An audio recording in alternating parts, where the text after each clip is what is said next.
So thanks for having us, Gina. You're welcome. I'm glad you came, and just this weather today is lovely, so it's a perfect afternoon for us to sit here and chat. To chill. So many people have gotten to know about Gina, PR work, some of the great stuff you've done. But I want to also get an indication of where Gina came from. Where did she grow up? You know, her background. How did that happen? Where did you grow up? Yeah, so I was born in Kariuki. Yeah. And my parents ran 2 hotels there. So we had one in Kariuki town, and we had a lodge at Mount Kenya. Yeah. So it was a really very interesting childhood, wonderful family. Yes. You know, lots and lots of people in my life all the time, which probably set me up for what I'm doing now. Yeah. But yeah, I'm the youngest of 4 girls. Pretty much the accident, because my 3 sisters were much older than me. My parents had the 3 of them, and then I think, you know, I came along. I'm sure they were hoping for a boy, but it was me. And so, but my parents were amazing, just really, really great, grounded, fun people. Yeah. My father was very keen on reading and making sure that we traveled the world, and, you know, got an exposure to just the whole world that's out there. Yeah. So I had a very privileged childhood. So Kariuki where did you go to school? Primary school? Yeah, I went to primary school in Kariuki. Yeah. Yeah, it was fun, you know, just a little small village school. Yeah. And I went there the other day to have a look. I remember you posting the pictures, and it looks, you said, looked pretty much the same as it did. Exactly the same. I mean, the chairs were still the same chairs that we had lunch on. I mean, the desks were the same. It was just incredible. It was so nice to go back. Yeah. Yeah, so I went to school there. Then I went to school in Limuru at Green Acres, which I absolutely hated. I was so homesick and just so unhappy. Boarding school? Boarding school, yeah. Girls? Yeah, it was girls, and it was just really hard to be away from home. And so I always, you know, said that when I had my own kids, I wouldn't send them to boarding school. Yeah. And so we managed that okay. They never went to boarding school, but now they're at university. It's so hard. Yeah, it is really hard. So your sisters growing up with girls, I imagine sometimes you have sister rivalry. Did that happen? Oh yeah, I mean, girls, you know, you're each other's best friends, but there's also lots of like rivalry. Luckily for me, the 3 were much older. Yeah. So there were the 3 of them, and then I was pretty much by myself, you know, and very much like, almost like I was an only child. Right. So growing up, thinking about, okay, what am I going to do next? Your parents just urging you on in terms of just setting on what it is you wanted to do later on in life. What did you want to do? Well, my father always encouraged me to write. So, you know, he sort of, from when I was quite young, I think he realized that was a skill that I had. So he really encouraged me to write lots and lots. And, you know, when I was quite young, I was doing sort of articles with him. Articles about what? Anything political when I was still quite young. You know, really? like 12 and 13, Israeli, Arab stuff. You know, he got me very interested in current affairs and politics. So I've carried on with that. I've really carried on with that interest. So I did that, and, you know, then he said, well, what do you want to do? And I really wanted to do journalism, so that's what I did. Did my journalism course, and then came back thinking that I'd just come back for a little while. And I came back in London. But, you know, when I came back, it was very much a very closed industry, not like it is now. And so it was a bit scary. It's like, oh no, I don't think I can really develop as a journalist here, because it was very, very, very tightly controlled during those times. And I didn't really know what to do with myself, you know, and I struggled a little bit. Oh, what am I going to do? Should I go back? What should I do? And then this opportunity came up at Barclays, where they were looking for a PR person for a very short contract for 9 months. And I thought, okay, you know, I'll give that a go. And it's not just a PR officer? Yeah, it was like they were going to go public. It was the first share issue in Kenya after like a very long time, and the biggest one that they were going to have. And so they figured, oh, we need to have, you know, the communications right. So they were looking for somebody, and I applied, and I got this job, and I thought it would be fun for 9 months. I'll try it out. PR is really not my thing, but I will try it out. And I tried it out, and I loved it. And since there'd been nobody there before, I was able to develop this role into whatever I wanted it to be. And so I just created this role, you know, and it was really fun creating an office. I was 21. Wow. Yeah, I was 21. Barclays Bank, yes. You know, I found my passion in my job, and you know, and obviously it set me for everything that I've done thereafter. And at this time still single. I'm imagining this beautiful, gorgeous girl in Nairobi, Barclays Bank, hot cake. Well, you know, it wasn't really something that I really thought about. You know, I'd met the man who was going to be my husband. Oh, yeah? By then. So, I was pretty much kind of settled, and yeah. Were you settled or were you dating? We were dating, but okay. But I wasn't looking. So so I think that was a good thing. Yeah. But yeah, it was just interesting being able to be. You don't realize really that you can create this person that you're going to be. You don't realize that you're building your brand from that. Now that I look back, I was building my brand. Even then. And so I'm kind of glad that I wasn't kind of out there on the dating scene and just that was I was pretty much I was a good girl. How many years have you been married? So I've been married 25 years. Wow. Yeah. 25. How would you say that has been? Because for many people, especially now, you find either marriages are breaking up, people going 1 year, 2 year, third year divorce. It's all kinds of situations out there. What has kept yours solid? I think a lot of people give up too soon, and I think that's really part of the problem. My marriage definitely hasn't been without challenges. It has. Particularly because we're both from different cultures. There's been that was very difficult when we first met because it was unheard of. So we faced a lot of challenges very early on. But I think that kind of made us like best friends. So we came through so much. What was the challenge at the time? Who wasn't for it? What was the difficulty? I think everybody was against it. Pretty much. There was not one side that really was for it. Your folks, his folks. I think everybody. It wasn't even about them. It was just about society. It was just, it was really but more societal pressure. Yeah. So obviously families, that pressure is on families. It's on, so it was very difficult. It was really hard. But you realize all you have is each other. Yeah. And so you become quite kind of tight and bonded in your friendship, which has been really great for us. Because it's been able to take us through other challenges that we've had, as anybody that's been married that long has. Yeah. Yeah, because for many people they'll rise above those challenges, but at some point it catches up. So it takes a great, resolve to be able to still rise above all of that. Yeah, it's not been easy, and I would never be sort of the one to say that it's been great. We've sailed through it. It really has been challenging at times. But I respect him a lot. I think he's just the most wonderful grounding person, and I needed that. I just realized that he's been my grounding force, my voice of reason. Yeah. Lots of times, because as with in this industry, you can get quite carried away, like, oh yeah, I can do these great things, I can do that, but you need somebody to be your. Yeah, maybe this is not such a good idea, or maybe you need to think of it this way, and he's always been that person for me. So, yeah, we're friends. We're really, really good friends. Yeah, I was just going to ask, what is it about him? Because I imagine at the time there were very many other people who would have thought, yeah, I'd like to make Gina my wife, or I'd like to spend the rest of my life with Gina. Oh, Gina. So what is it that stood out about him, especially at the beginning, and when there's all this opposition? He's just very solid. He's just a very solid guy. He's very caring and thoughtful. And, he just wasn't like a lot of the other guys of his age were at that time. He was just a very kind of calm, very, just gentle. And then, obviously the more time that we spent together, and now I've seen him as a father, that's just made me even like, he is such an amazing father. Yeah. I noticed in those pictures that there's one, I think there was on Instagram, there's a wing in a hospital in Nanyuki. Yeah. How did that happen? Okay, so I was born in the Nanyuki District Hospital. I was born just before independence, and my parents, because it was colonial time, we weren't allowed to go to the sort of colonial hospital. And I was born at the Nanyuki District Hospital, and my mother always used to joke that I was given a bath in cold water when I was born. Wow. So that was a joke. Didn't happen. No, it actually happened. Oh. Yeah, they just didn't have hot water. Yeah.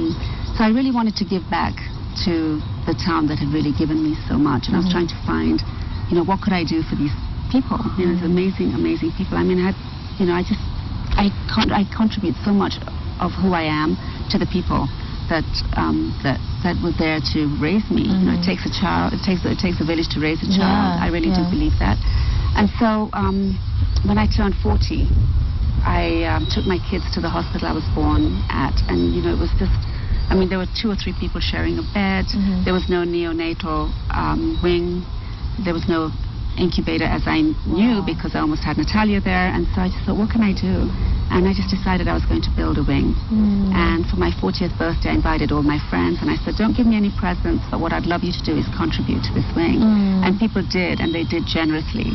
And so we were able to build this wing and have an incubator and a neonatal wing at the hospital. And it's been great to go back. It's been great to go and see the little babies in the incubator. And when I was there recently with the First Lady, and there was this tiny little baby of 700 grams in the incubator, and it was just, you know, and we were able to tell the mothers there about Natalia, about the fact that she was tiny as well, and now she's at Oxford, you know, she's doing all these things, so there is hope for these mothers. And it's so beautiful to watch and to be able to really make a difference in somebody's life. Yeah, and I imagine some great stories come from that wing in terms of the testimonials. It's life and death, literally, for the residents there to be able to have this facility. And not just for the residents, you know, it's from miles and miles away. So people come from, like, you know, from miles away. I mean, literally trek there from miles. It's just amazing. Yeah. And obviously it needs to grow, and I think now with Beyond Zero campaign, and just from hearing, you know, what the plans were for that, I think it will grow, and I think more services will be provided. But yeah, it's just, you know, and also for, you know, for little babies like that, it's really about them coming out healthy and whole, because, you know, so much can go wrong during that time they're in the incubator. Then there's a son. Yes, and I have a son, Nathan. Nathan's 19 now. Oh my goodness, I can't believe my baby's already 19. It's crazy. Nathan is doing a very interesting degree. He's doing football business. Wow. And his aim is to have an academy here to attract the best talent that we have in Africa. Okay. Because he believes we have so much talent in Africa and that it's wasted. And so what does that mean? Well, his degree sort of teaches him how to manage or to use football as a business. God knows we need that. Definitely. You know, there's just very few places like that in Africa, so it's really exciting. He's just finished his part 1 of his football coaching for the FA thing, so he's got part 1 done. Awesome. Yeah, so he wants to coach, he wants to have an academy. And, you know, when he first told me he wanted to make a business out of a sport, I was like, are you joking? You know, you need to go and do something serious, boy, you know. And he was like, and then he made a business case for it. And, you know, I really think it's a great thing that he's doing. I'm so excited for him. It's interesting you say that, because for many folks, it'll be like, parents would say, no, I'm not going to pay for that. Okay, you know, go medicine or law, and then when you have enough money, you can go study whatever it is interesting, because, you know, even with Natalia, who's, you know, very bright, and she had, you know, her teachers were like, she can do anything. She can do law, she can do medicine.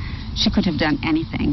And she came and she said, I want to do English. Like, well, you know, you could do law, you could do medicine. And she said, but my passion really is English.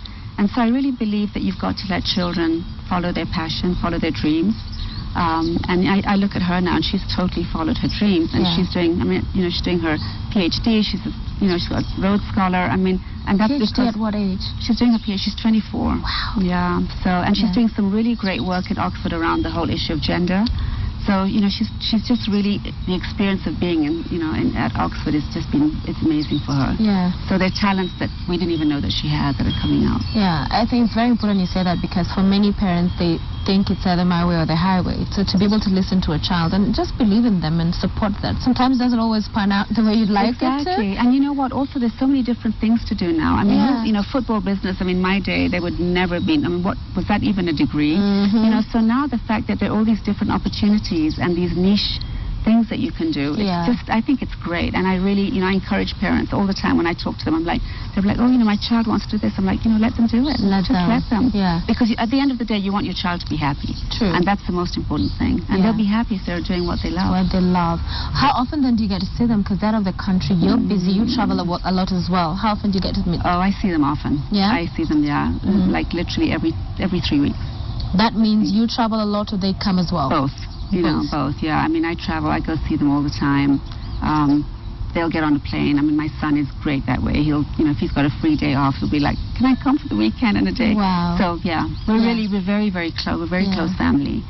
So we see each other, often. Are they talking boys for Natalia? Nathan has girls? a girlfriend already, Oh, and yeah? she's absolutely lovely, and we You love met her? her to bits. Oh yeah, she's lovely, lovely. Yeah, we really do love her a lot. Okay. And Natalia, not yet. Not yet. Yeah, but she's focusing very much on her studies. Yeah, I think it was the day after she went back, because I follow you on Instagram, and she was already in the library, was it? Not. She actually arrived that day. Yeah? And, she arrived at like 6 o'clock in the morning, and suddenly at 11 she sent me a photograph. Hi, Mom, I'm in the library. Wow. And she's just incredibly focused. I mean, sometimes we'll be traveling, like we went to Bangkok at Christmas, and on the plane, suddenly I'm like, Natalia, what are you doing? I'm there with, I'm like, let's have a glass of champagne. Yeah. And she'll have a glass of champagne, but she's also got her books.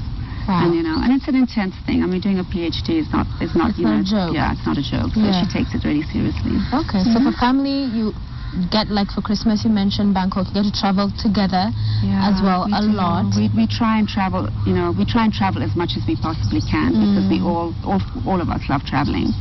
So we're always going to fun places or visiting other family. We've got family living in the States. Yeah. And so, we'll do something together as the larger family, and then we do lots of things. I've seen some lovely pictures of you and your sisters. You guys look alike. We do, like identical. I know. We're 4 of us, and we really do. We look alike. We talk alike.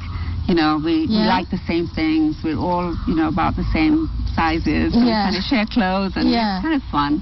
Do you look more like your mother or your father? Where do you get your looks from? It's really interesting. I think I look a lot more like my mom, but I think I have very much my father's personality. Okay. And the interesting thing is that I'm quite tall, and like neither of my parents is like very tall, so I'm not sure where that came from. And my son, and Nathan, my son, Nathan's really tall. Is tall. His dad's really tall too. Yeah. Okay, let's get to work career a little bit now. So Barclays, there you are, new position created.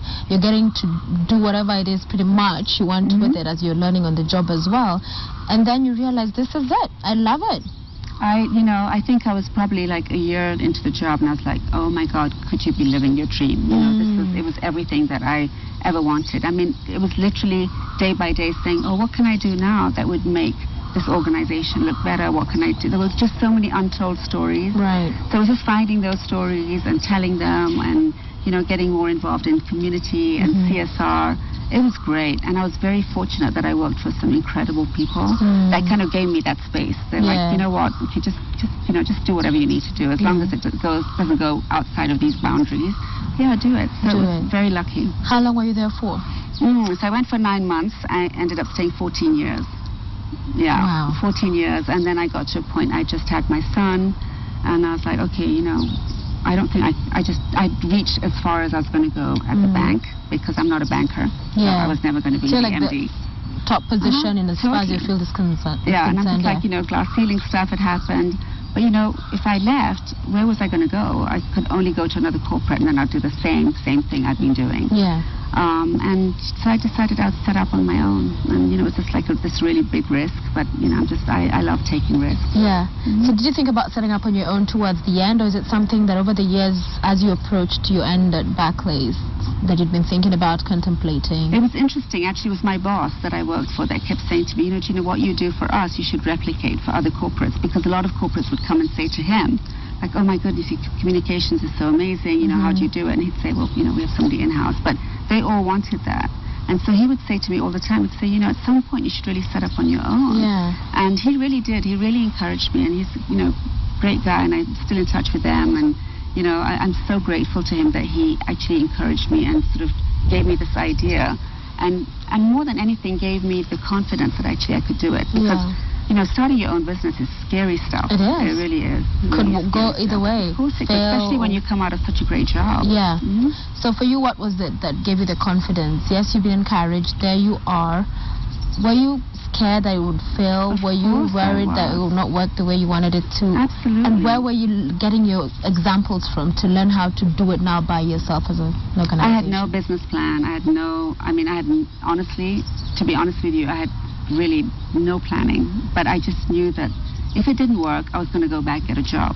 So it wasn't the end of the world. If it didn't work, I could always, I was employable. Yeah. So I think I had that at the back of my mind. But then I was very fortunate because I worked for a new MD that, had come into Barclays, and I talked to him. I said, getting ready to branch out on my own, and I'm just wondering, if you would outsource your work to me. I mean, it was just like, just throw it in there just to see. Yeah. And, they did. They said, okay. So when I walked out on day one, I had a client. Get a client. That is which paid my bills. Yeah. And then it was like, okay, now at least I can get my bills paid. And then, I had to now work to now get my salary and everything else, by getting other clients. Yeah. What is it, because then you ended up getting these great, amazing clients over the years. What is it that set you apart? What is it that got people saying, you know what, I want her services?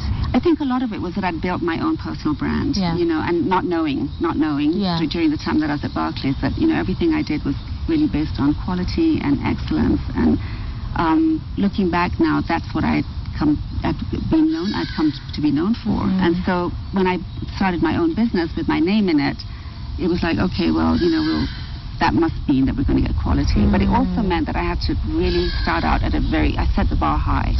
And there was just no room for failure because I had done such a great job when I was working at the bank. I had to continue that. Yeah. It was a lot of work because I was doing everything myself initially because I just couldn't afford to hire. Yeah, because I was going to just ask, how many people did you have, staff? Me, my PA who left with me from Barclays, and a dog, basically. Literally, that was day one. Yeah. Yeah. And then how many years did it take for you to now settle down and feel like, okay, this is awesome, someone else can run the day-to-day, or do you still run the day-to-day? No, I don't, but it took me a long time to get to that point when I could just say, actually, you know what, first of all, there's some people that have better skills than I have at many things. So before I started drawing on different skills that people have, because I'm very much like big picture, I can see where I want to be. Yeah. I'm not really good on the detail, so I needed people that were good on detail. Yeah. But it's only recently that I'm just like step back to say, other people need to come forward, and I need to have a succession plan. Yeah. Because, and also, interests change, people are things are dynamic. I want to do lots of different things as well. And the business needs to also go with the times, What is it, because many would describe you as a PR guru. What makes one that? An expert in matters PR, because PR in and of itself is huge. And you're dealing with all kinds of situations with different corporations, there are different challenges, there are different issues that are coming up. What is it that makes a good PR practitioner? The word guru always, I'd like to call myself an authority. Because I think guru is like, oh my goodness, but I think it's really just being really focused on what you're good at, and really learning everything you can about your trade, whatever that trade is. And, just being involved in so many different clients with many different communications issues. Right. Just made us very creative about the way we handle things and very strategic about the advice we gave clients. Yeah. So, we just people sort of came to us with all sorts of very complex issues that we were able to deal with. And before I knew it, even before I knew it myself, I'd become an authority on very many different sectors. We did telecommunications, banking, airlines. You have to know a little bit about each of those businesses before you can start telling the story. Yeah, and I imagine at the beginning it was just perhaps you and maybe one other person in terms of the industry and PR organizations open, but now it's a flooded market. I think there are very many more people out there. How is it you're still ensuring that you're staying a step above everybody else? Just for me as a person, I've, appreciated that there are lots more people coming into the market, and there's room for them in some of the work that I no longer want to do anyway. There's some of the smaller jobs that probably take too much time, really. So there's room. I think there's a lot of people that are in the market that are not qualified to be in there, which is the problem. So there are lots of briefcase PR people because there's no, we don't have a regulation on who can be PR. Yeah. And so that's the problem. But there are also some very good young PR people in the market, and there's space for them. And I encourage them. I always say to people, give it a go, try it. Yeah. We are very much more strategic now, giving lots of advice as opposed to sort of executing every single event that people. So event organizing. We do it, but we'll only do it as part of a larger scope of work from a client. Yeah. So for you, it's still focused on keeping growing, changing the game, and there's room for other people. Let them come in, but not losing that position. Yeah. I just I want to keep. I want to keep at the top of my game, but I also want to keep at the top of what I want to do as a person, what I want, what my passion is. And it's really, we've been successful for sure, but I want to be significant. You know, I really, and that's some of the work that I'm doing now is not necessarily paid for work, but it's really work that is significant. Yeah. Things like the hospital wing, my foundation. We're doing some great work with, you know, social enterprise. So there's lots of things that are dynamic for me as a person. My business continues.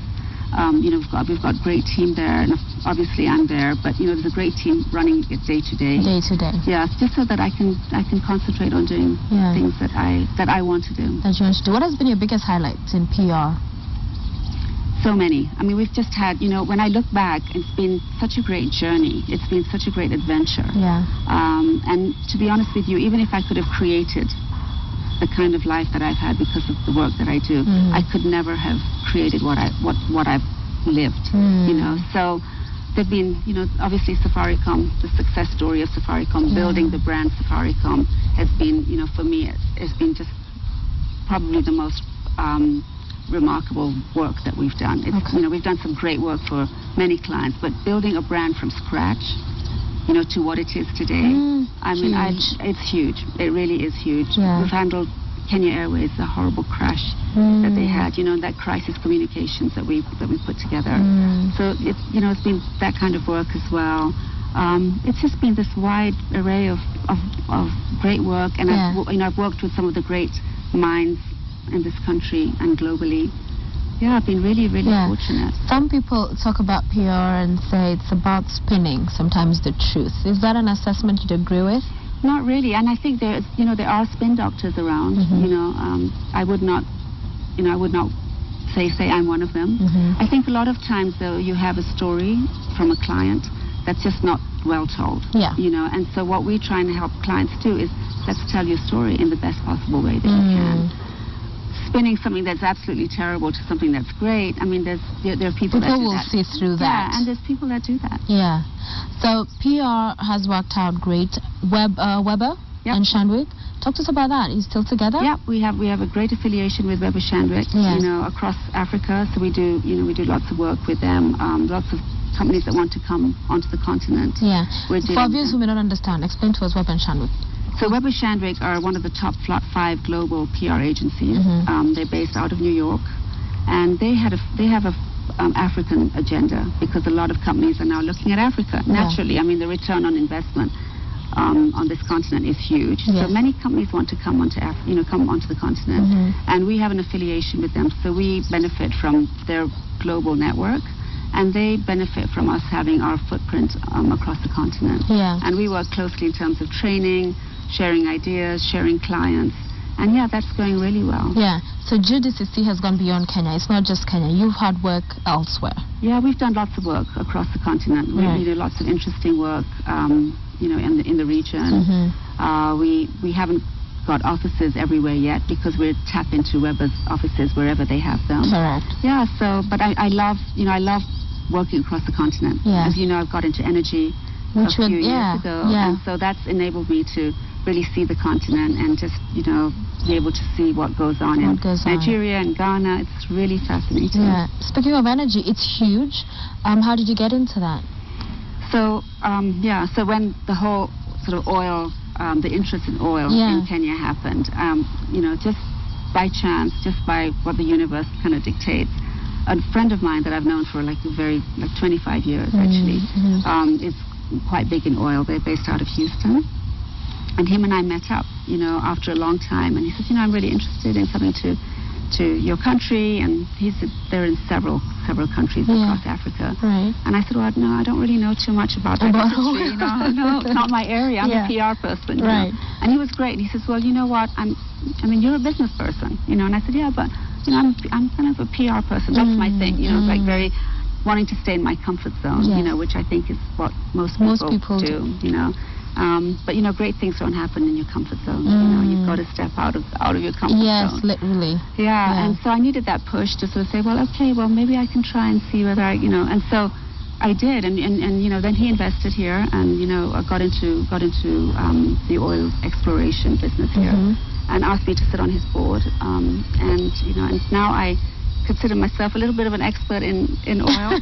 Yeah. It's been fascinating. Did you take up some course? What did you do I read a lot. I read a lot. I mean, it's still very technical, and you need lots of all the technical terms that go with it. But I know a little bit about it now. I think I can confidently talk a little bit about oil. About oil. You do a dinner over oil and be like, exactly. You'll be blonde and what is that? Exactly. And now I can of course. Can hold your own. I can hold my own. Yeah, because there's a lot of drilling and work that's happening in Turkana and elsewhere. What do you think now, in being in the position you're in terms of prospects for Kenya and oil? Is that something that years from now, a few years, that we'll talk about and be like, okay, Kenya can have a conversation with the world about oil, or will it be just small-time oil? No, I think I think the prospects are great. I think the prospects are looking really, really good.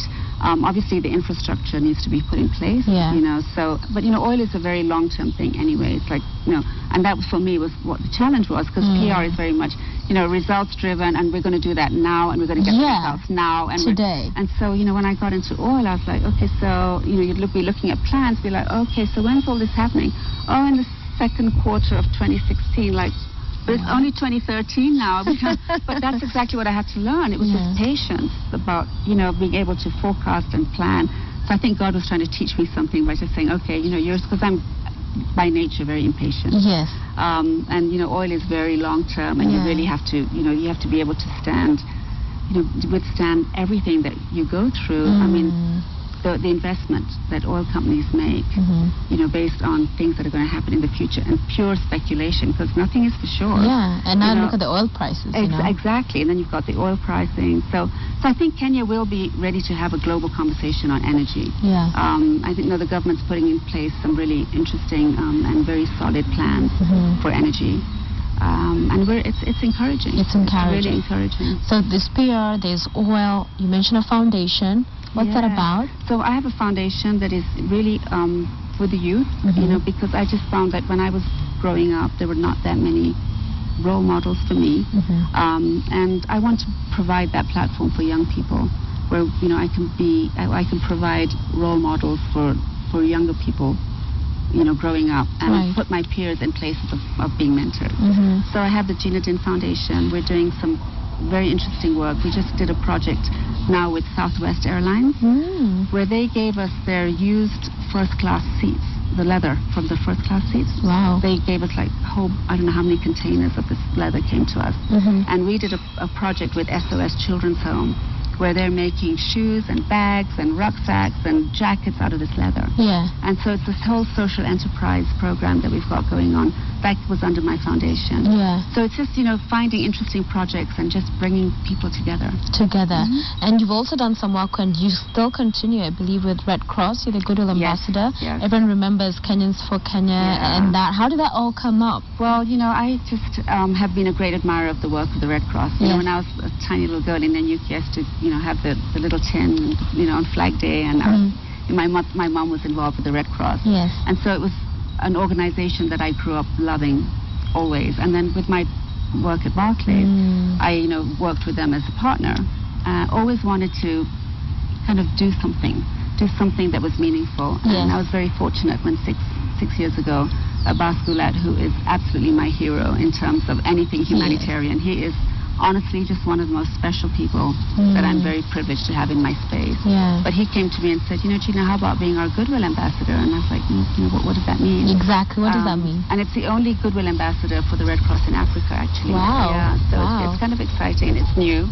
But Abbas is always kind of quite ahead of the game. Just generally, they've built, all these amazing hotels, and I mean, he's just making the whole Red Cross movement so sustainable, which is what I love. Yeah. But I took on this role. What does it entail? What did they say? It's really highlighting the work of the Red Cross. Okay. To corporates and to government, and to the issues that they have, be it blood donor or, as we saw, famine. Kenyans for Kenyans, to me, was just the most incredible. And now we're talking about another famine situation in the country and hunger. What is this? It's just sad. Well, I think, we all know as Kenyans that it's a cycle. That in a few years it's going to be a drought. It's just a question of planning and to make sure that we've got food stocks in place for when there is going to be a famine. I don't think we should really ever have to have a fundraising for famine because we know it's going to happen. Yeah. You know? For those who may not remember, at that particular point was 2011. What got that started, Kenyans for Kenyans? Because, I mean, they've had other situations in the past. At that particular time, what was it that brought about Well, there was, we knew that there was famine in the country. And Abbas took some of us to Turkana. And it was absolutely horrible. I mean, there were these children literally, days from dying. Yeah. Just very sad. And women, mothers. And I always say that, the mother in Turkana and me there's absolutely no difference. We all want the same thing. We want our children to be healthy, want our children to be safe, want to have food for our children, we want our children to be educated. There's no difference. And there were these women that we were looking at in Turkana, and you're looking at them, and she has her baby, and you're saying, that could be me, And I just knew on that plane coming back, it was like a very quiet flight coming back. We were all like, oh my goodness, what do we do? Yeah. And so we came back, and I'd actually done Kenyans for Kenyans when I was at Barclays, where we'd raised money for Turkana. So that's what I'm saying, that it's a cycle. It's a cycle. That we know, we should plan. We plan better. Yeah. And it was a huge success. Lots of Kenyans, many Kenyans just rallied behind that, contributed all kinds of things. But as is the case with everything, you'll have people who come and, even after the whole cause, champion it and say, great event, laudable. Then there will be the naysayers who come out and say, oh yeah, this and this happened, money was mismanaged, there need to be this and this kind of audit happened. What do you say to those who I'm question particularly it? proud of the governance around Kenyans for Kenyans. Yeah. I mean, I have to say that it was well audited. We had Deloitte, doing our audit. Right. Every single shilling for Kenyans was accounted for.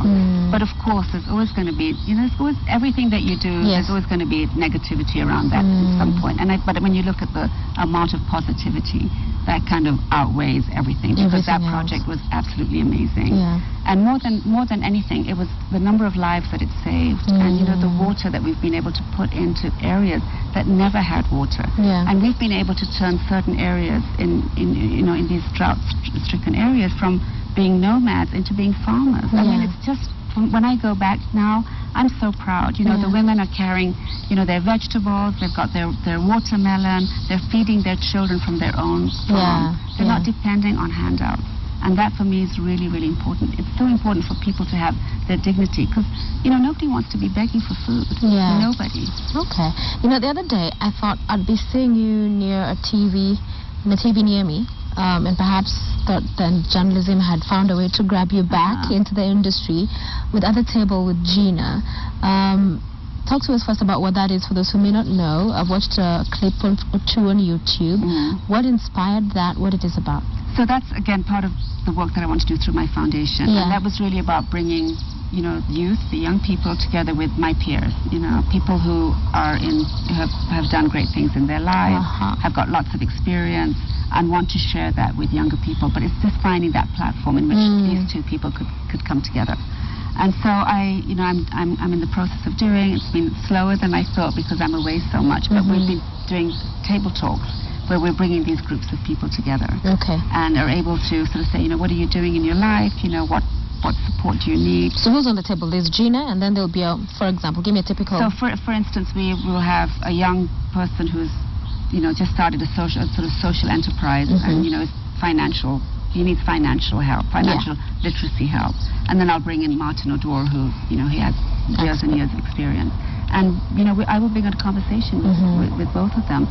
And they'll, something will happen at that table, and then they'll go away from that table, and, the conversation will continue between the two of them. Yeah. Why not put it on air? Yeah, I think I will at some point. I just need to get the critical mass of enough footage to do that. So it's very much a work in progress. Yeah.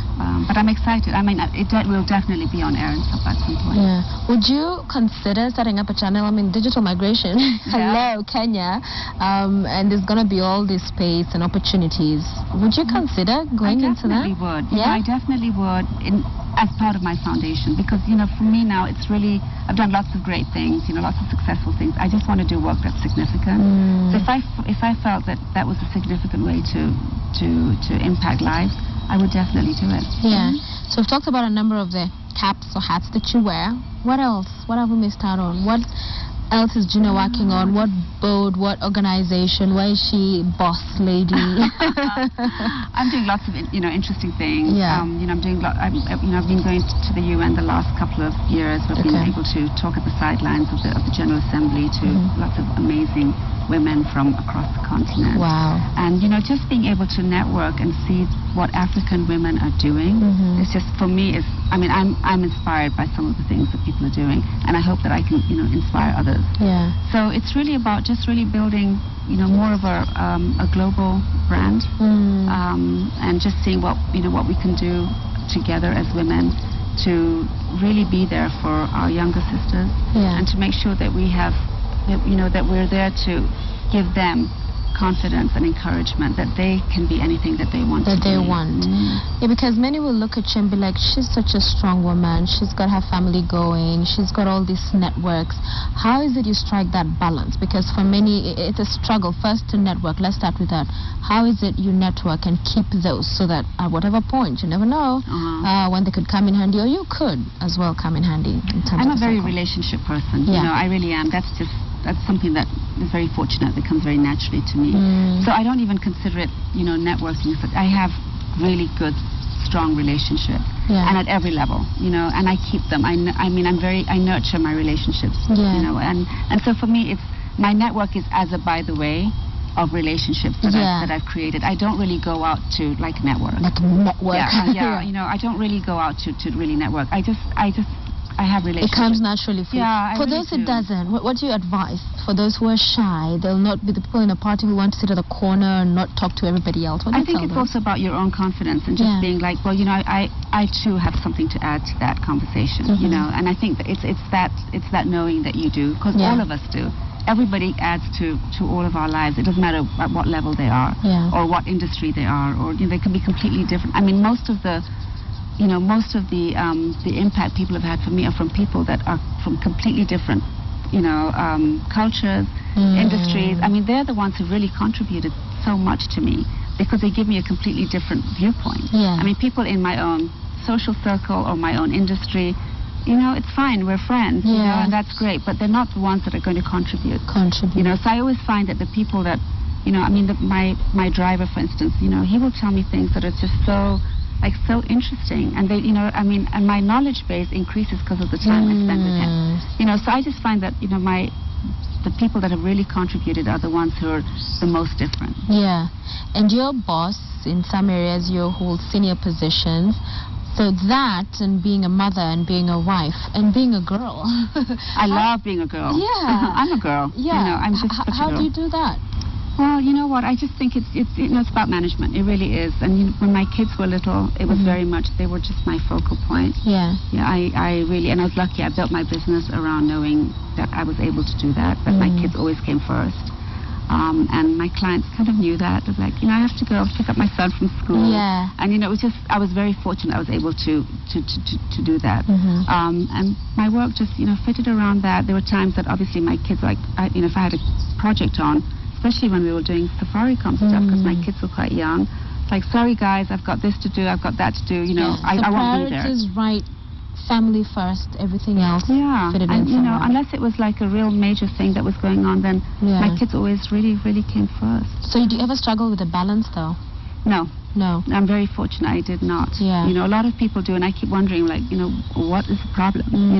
But I would assume that, and if I'd carried on staying in employment, I think that would be an issue. But you can't just get up and say, what, my son has his sports day and I'm going to that. It's tough. And I found that, which was part of the reason I really wanted to get into my own business with my daughter, is that I was employed for 4 or 5 years of her life. So there's lots that were going on in her life. And I was lucky I had a job that I could just do it. But there are lots of jobs that don't allow you to do that. Don't allow you to do that. You say you love being a girl. For some, being a girl means party. For some, it's going out to the club with the other girlfriends. For some, it's a road trip. What is being a girl for you? I'm just like I love getting dressed in the morning. I love, I just love just little things. I love doing my makeup, doing my hair, and I'm a girl. Typical girl. Yeah, and I love my massages and my workouts and my yoga. Yeah, I do some fun thing. Fun thing. So yoga, it is you do for workout. How often do you do that? So yoga is interesting for me because I'm on the board of the Africa Yoga Project. Oh. And so, I'm very interested in yoga. Africa Yoga Project is a project where we train yoga teachers to go and teach yoga in the slum areas. And so we're trying to make yoga accessible to everyone. Because if you remember a few years ago, how many people did yoga? Yoga was like very few people. A few gyms offered it. And now it's accessible to so many people. And so I'm part of this great movement called the Africa Yoga Project. And I watch people from all sorts of, different parts of the country doing yoga, and little kids, and it's just awesome. But I do yoga. I try and do yoga every day that I can. That's how you keep fit. It. Yeah, it's part of the ways I keep fit, and I really enjoy it. It's my 1.5 hours a day in the morning of just totally being grounded and getting ready for the day ahead. Was it hard though starting off? Because some of the things you do, and perhaps you'll see some of the pictures up on screen, it's like flexible galore. I cannot even imagine, being in those kind of positions. Yeah, I've been doing yoga for a little while now. I'm not as flexible as I'd like to be, but I love it. And every day it's like you're getting a little bit better, and you're just, you're really like competing against yourself, which is what I like. I'm not really good at like competitive sport. I think I'd find that quite hard. But for me, it's like you're just competing against yourself. You want to do a little bit more. You want to bend a little bit more every single day. And it's just, it's great, and it's very, very good for your mind. That's for me. It's because I have so much going on in one time. Just like it's good to just start the day. It grounds you. And then you get ready for usually my crazy day ahead. Okay. So what's a typical day like for you now that you're not day-to-day per se with GDCC? What's your typical day like? It's still crazy. It really is. It's crazy. I start with my yoga. If my husband's here, because my husband's a pilot, so he's away quite a bit. But when he's here, we always have breakfast together and we catch up, and we watch, read the papers. And then I'll go to the office and get involved with whatever's going on client-wise, and see where they need me, what they're doing without me, give them ideas on the way maybe they should approach it, because I'm very, if you're going to have people run your business, you got to allow them to run your business, So I'm just give them ideas on ways I think it could get better. And then I'll either have lunch with a client, or I'll have lunch with my sister, who I have a sister that lives here, or my nephew, Farid Kimani. So I see them, and him and his wife. They have a little baby of 2 who's absolutely adorable. So I spend a lot of time with them. But it's every day I just don't have a regular day. I have no routine. All right. So and I travel. I travel a lot. Which I was going to, because you posted a while back and said you love to travel. Of course, I've seen lots of great pictures in amazing destinations, and you said something about you hope to be able to see the sun, is it rise or set, from every corner of the world? That's right. Yeah, I really do. I just have this. I love different parts of the world. I love arriving somewhere and just not knowing anything, not knowing the language, not knowing the food, and just discovering places. And luckily my children do too. So I'm just... Which has been your favorite destination so far? Oh, I've been to so many. It's so hard to compare. I love Hawaii. That was beautiful. We had a wonderful, wonderful holiday there last year. And it's stunning. Just absolutely stunning. But there are lots of places. Every country just has something very special about it. So how many different directions have you seen the sun rise? Lots. Lots. Yeah, I've traveled a lot. In a year, roughly? So usually I'm away maybe like 5 or 6 days in a month. Okay. Yeah, and quite often that's to like different places. So it is a lot of traveling. Yeah, it's a lot of traveling, either with my sisters, or with work, or with my children. And we try and just find a new destination. What's your favorite food? I love Indian food, but that's just culturally, I just love it. That's what I grew up on. So I cannot eat food without lots of spice. I eat very spicy food. But I love Thai food. I love basically Asian cuisine. It's really my thing. Which culture you've been able to experience when you visit and have a look and perhaps insight into several cultures? Which one stands out for you? Maybe because of it's bizarre or whatever. Which one? I think for me, just seeing African, a lot of Africa, and just seeing the way that the whole extended family works, I think is amazing. That people can provide this safety net for children growing up that you always know that there's somebody, because I grew up, with 3 sisters and parents. I mean, that we really didn't have much family outside of that. Yeah. So I think it's great that there's, literally a village raising children. Yeah. I love that about Africa. But there's lots of very interesting cultures. So I think I feel that Africa's got it right in that there's always somebody there to, you always have, there's an auntie, there's a cousin. Yeah. There's always somebody. There's always somebody. And the Indian culture has that as well. We're very much into the extended family. The traditional Indian family. Yeah. Traditional Indian family. So, does Gina have a mentor? I have lots of mentors. I think different people, bring different skills. But I've worked with just the most amazing people. And they've mentored me throughout. One of the mentors that I always, think really helped me build my brand, or helped me make my brand a brand of quality was Michael Joseph, who I worked very closely with, and who could have been, he was an absolute pain in the neck a lot of the time, but I love him to bits. Yeah. But he pushed us, Safaricom was a big brand and we were a small agency, and he really, he gave us hell. And I look back now and I just say, I'm so fortunate that I had Michael in my life, because he really did. He was just, he was a perfectionist, and forced us to really raise the bar. Get it or get it. Exactly. You know what? And him and I used to fight all the time, and I used to be in tears a lot of the time.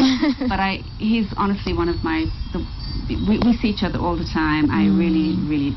I do value him so much. Okay. Do you think it's important for people, young people especially up and coming, thinking, wow, I'd like to be like Gina, I'd like to be like so-and-so, to have a mentor? I think it's really important in every way, and that's what I'm saying, different people can bring different things to you. I have lots of, women that I look at and say, wow, what a great mother she is, so they'd give me that kind of advice. I think it's difficult to have one mentor that has everything. Correct. Yeah. So, but I think it's really important that young people take and get advice and take advice from people that have lived that journey. Okay. And sometimes I look at the young women. I have a lot of young friends, lots and lots of them. Yeah. And I look at them. They'll come to me with what they think is like the biggest problem, and I'll just look at them like, really? Okay, really? Is that? And so, they'll call and say, Gina, I've really got to see. It's really urgent. It's like, oh, what's happening? Oh, the whole world's crumbling. Like, okay, yeah, come by. They'll come. We'll have a glass of wine. I say, what's going on? And then when I hear, I'm like, okay, so what is it that you wanted to see me about? And it was that. And I'm like, oh, that's easy. But I've been there. I've been down that road. It's a journey that I've been on, and the terrain has been really difficult at times. It's not been an easy journey. But sometimes people say, oh, I want to be like Gina. I want to have everything that she has, and I want it now. It's been a journey, really. It's good you say that, because that's a lot of what we see with the younger generation. They'll probably come here and be like, wow. Yeah. Be like, I want all of that, and ask you, how do I get that? And now. Yeah. So you say it's a journey. It takes a journey. time. I'm going to be 54 this year. Wow. So and it's a journey. And like you're confident about your age, most people will be like, oh no. I'm very happy that I'm going to be 54. I love being in my 50s. It's been great. Kind of just makes you like, that's when you decide, like, I'm going to do the things that I want to do. That you want to do. Yeah. Do you have a bucket list? I have a long bucket list. A long one? I'm checking things out. How many more to go? A lot. I keep adding. Adding stuff. I keep adding. Okay.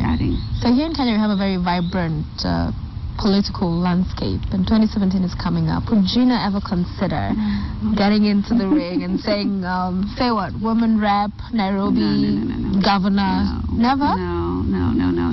No. Why really. not? Because I really think I would just be such a terrible politician. I really do. I think I'm just very direct and just like very honest, and I think I would upset. I think I'd be just like really upset too many people. Yeah. But I have a lot of friends in politics. I have a lot of friends, cabinet secretaries. I think they do an amazing job. I just would not want to be in that space. But I'm happy to support, and I do whatever I can to encourage. But there are people that are born to be politicians. Yeah. You don't feel you are? No, I really don't. I really don't. I'm very interested in issues and policy, and I'd love to be in a position where I could help influence policy. But you don't have to be a politician to do that. As we bring this to a close, 3 questions. I'll give you 2 seconds to think about them. Your highlight in life. There are many, of course, you've had many highlights, great moments in life. But one that you just talk about, share with us. also a low moment, because life is as such. You have the good times and the bad times. It builds you all of that. And on a funny note, the most embarrassing moment for Gina. Oh, God, there have been so many of those. Well, yeah, probably. Okay, so I think for me, a highlight for me was really seeing my daughter graduate from Oxford twice now. Wow. That's honestly it was incredible. I mean, it really, really was incredible. That was, one. I mean, the other one was attending the African Heads of State Summit last year, which was the 54 Heads of State. It was awesome. It was incredible that you're sitting there and they're like, all these heads of state in this room, and you're like, oh my goodness, this is cool. It was that was really cool, and to see the African agenda, being talked about at that level, that for me was a very proud moment. I was very proud of being African. I was very proud of being there. I was very proud of the African story that the heads of state told. And told it in a way that, we were there as partners, we weren't there as wanting anything. We were saying Africa's where it's at. You guys need to start taking Africa seriously. And it was great to be in that room. There was a great energy there. So that was, one of the highlights. That is. So I've got two highlights there. Okay, my, low highlights, my low moments have been really like, losing parents. Like, lost my father when I was very young. I was only 18. That's really tough, and you really never think you're going to recover. But you do. But it's very tough, very, very tough. And then my mom, not a few years after that. So losing parents just sucks. There's just no other way to put it. It's really tough. Embarrassing. So there've been lots. But I'll tell you one, because I think my staff that are watching will remember this.